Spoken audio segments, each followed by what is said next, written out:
Well, we want to be keen with investors as we're all assessing the health of the labor market following the upcoming jobs report as the Fed continues to look for easing in labor market tightness. But how will the road ahead, how is it going to look? And what is it going to take to get to the Fed's target goal? Here to discuss this and more is Roth MKM Chief Economist and Macro Strategist Michael Darda. Michael, thank you for joining us here today. You were just listening to us rattle off some statistics at these JOLTS numbers that came in. Just your first blush impression of them, and what are we expecting for Friday in the big monthly report for March? Yeah, pleasure to join both of you. So I think we are losing cyclical momentum here. That is consistent with job openings. They're still at a high level historically, but they've been declining. And that's consistent also with that ISM data that we got for March yesterday. A bit of a miss on the headline, but more importantly, I would point out on the new orders component, that's a leading indicator, a more substantial miss, and really right on the cusp of levels that you would typically associate with recessions. And so to some degree, I think this is what the Fed wants to see in terms of the job openings faltering from very high levels in the labor market, which has been white hot, losing some steam. And in their framework, that's how they will pull inflation down over time, slowing aggregate demand, loosening up this tight labor market, and then inflation follows with a lag. Michael, to the best that we possibly can read into kind of our crystal ball, and perhaps you've got one here behind you. We don't see your dog picture, so maybe the crystal ball is back there somewhere. But we've been just trying to wrap our heads around what surprises could potentially rear their heads in the second quarter of this year, considering the surprises that were certainly plentiful to wrap up the first quarter of 2023. Do you believe that surprise would come on an economic basis, or would it just be in what companies are saying and what they're signaling and CEOs have on their docket? Yeah, it's a great question, actually. So thus far, the surprises have really been the resiliency of the labor market. We've had very strong job growth, and obviously the inflationary pressures have been pretty sticky. But we do have a backdrop now of a banking crisis that just started weeks ago, and we don't really have any data that reflects that underlying crisis yet.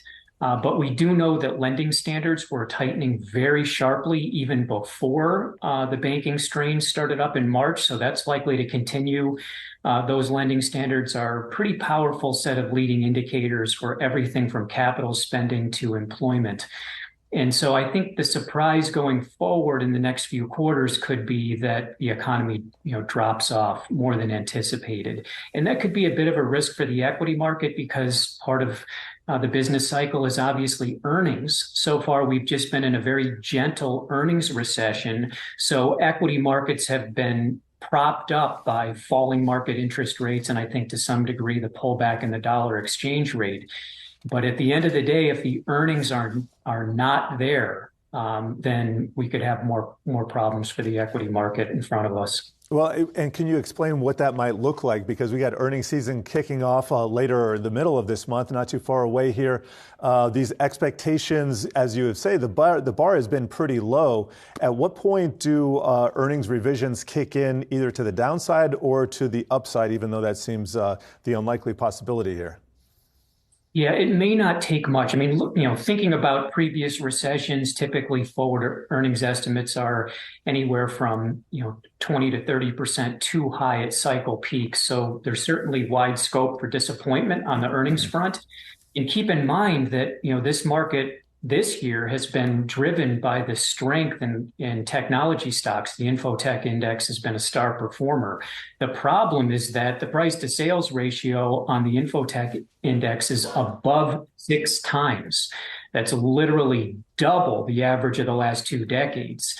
And so with these high valuations going into a potential earnings storm and recession, I think investors are going to have to buckle up here because it could be a bit of a bumpy ride. Interesting. Okay, so signaling some turbulence there and casting kind of a larger question over whether or not the bounce that we've seen in some of the biggest movements to the downside during 2022, that has now risen, or at least led to a slight rise for discretionary and technology here in 2023. Whether or not that can actually continue, would there be other parts of this market, though, that for a long-term investor, you would say, you know what, this is a no-brainer, absolutely, move into this sector or in one versus the other? Where would you kind of prioritize that decision?